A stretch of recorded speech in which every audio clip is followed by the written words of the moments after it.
If you're a fan of delicious, crispy, stuffed pizza, you're gonna love what we're making. And the Italians have been keeping it from us for years.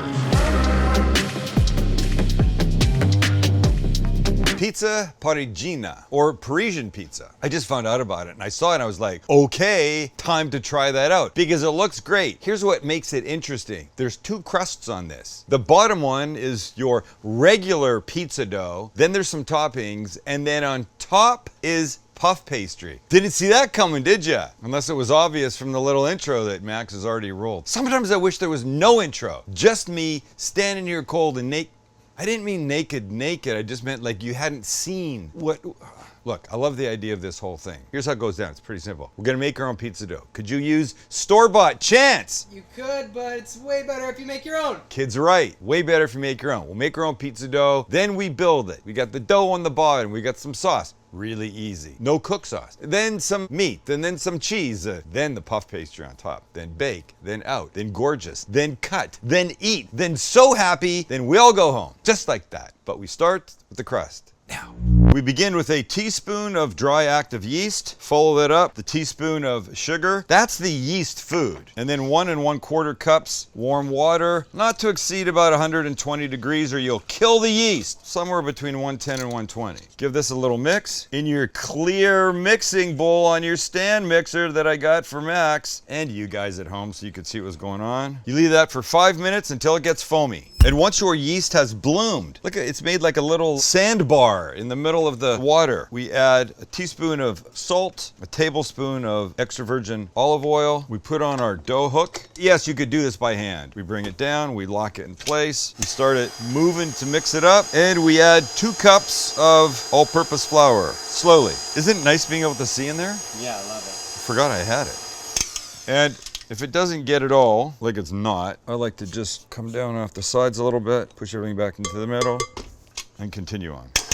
We're trying to get it to the point where it's a smooth, but not really sticky dough. So take your time, let it knead. If you have to stop it again, stop it again. I feel like it should do this. I feel like I shouldn't have to do that. But I use it so seldom, I don't really know. If you need to add a little extra to keep it not sticky, then add a little more. And at the end, you have something like this. And we're there. Okay, here's what we're gonna do. Take it off of the cutting board, then lift it up. Now we wanna take it out like this, but we need some flour on here first for just a very light little knead. I'll bring it out like this. Beautiful. A little bit on top. And this we now want basically in a beautiful little ball. Go to our hands, a smooth, pretty. All right, this guy we're gonna put in this oiled bowl like this. In he goes. Cover him with saran. Thank you for whoever sent this to me. Nice and tight. Goes inside into a warm spot for 2.5 to 3 hours until it gets about 3 times its size. Here's our pan that it's gonna be going in. This is olive oil, a couple good glugs, and we'll just spread this across the bottom, the sides. We want no sticking. Okay, it's dough time. You remember what it looked like when it went in, boys? Yeah. And now it looks like this. Gorgeous, huh? It grew. It done growed all by itself. So now we got to get it out. Put a little flour here. Look at this. I love it.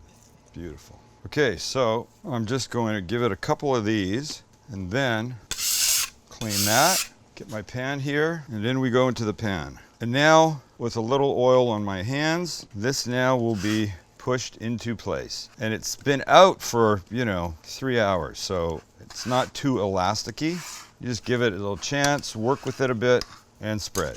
Thanks, Pally. You're doing just fine. It might want to shrink back a little bit. That's okay, because once it's relatively there, we're gonna cover it, let it go for another 20 minutes, half an hour, and it will relax even more, and you'll have another chance when we go to top it. I'm feeling very good about this. We're essentially there. I'm gonna cover this with some saran. Not worry if it doesn't build all the way into the corners right this second. I want this saran now to go like this. Inside, where it's warmer than it is out here, covered up, 30 minutes. In the meantime, we'll make our sauce. Little bowl. This is passata or tomato puree. It's just a simple way to start this. So in we'll go with, I don't know, probably, what is that, 1.5 cups? Look right for about the size of the pizza we got. We'll season it with a little salt, pepper, garlic, SPG, some oregano, a little red pepper flake, Beautiful. Nice squeeze of olive oil, and we'll mix. There you go. What was that? A 1 minute quick little tomato sauce. You want to open a can of whole peeled tomatoes, scoosh them up, be my guest. But this, for our purposes, is going to be amazing. All right, nothing to do till our dough is proofed for its second time. There we are, out of the second rise. A little more oil on my hand. Just let me see if I can get this guy to do what I want. Go to the corners. See, I told you. It wants to listen after it's had a good relax inside. Beautiful. Okay, okay. So here's how this goes down. Just make kind of a little border. You know what's weird is sometimes as I'm doing this, Max walks away from behind the camera and it gives me a feeling of insecurity. I don't know why. Like I don't want to see you. I can't even look at what you're doing. It's like a comedian at a club when somebody like walks out in the middle to go to the bathroom or go get a drink at the back or something. It'd be awful. Okay, remember our sauce. Sauce goes on. And again, I find myself repeating. I mean, I am old and I can't help it because I forget, but I also want you to learn. And the thing I say at this point is I don't want to inundate. I don't want this just to be a massive sauce. Max's beagle, Sonny, is down here. Can we see him? Look at him sniffing around. What do you want there, bud? Great. Okay, sauce there. Beautiful. Next, our meat. And here's what I'm using. I'm using capicola. Traditional would be prosciutto cotto, a certain type of prosciutto. You can use any kind of Italian meat you want. Look, you could use bacon if you wanted. But me, oh, I'm a capicola guy. I love it. It's my favorite at our restaurant on a charcuterie board. This makes me muy happy. I don't know how you say that in Italian. A little spice to it, a little deliciousness. bene. Molto bene, thank you. A little spice to it, a little deliciousness, a little great. So let's just get this, come down the middle here, cover up any holes, and watch. Over here on the sides, here, The inundator's back. here. No. The inundator. I don't want to inundate with sauce, but this is great. Might as well use up the one pack, right? Yeah, I may as well inundate. You know what? One of these days, Alice. Okay, this is provolone. Another one of the great Italian items to add. We do the same thing here. Just all the way down. Just a couple more pieces to fill in some gaps. And when you're done with the provolone, now it's time for the puff pastry. I got a roll of it, okay? I don't know how big this roll is and how it will fit my pan, but let's find out. Is it gonna be big enough or is it gonna be too small? I'm gonna need a little bit from a second piece, but that's okay. So here's what I've got. Just roll this guy out a bit. My fabulous new little baby rolling pin. I just want to take the creases out. Don't do that. Well, F you, that's what I say. I didn't want that piece anyways.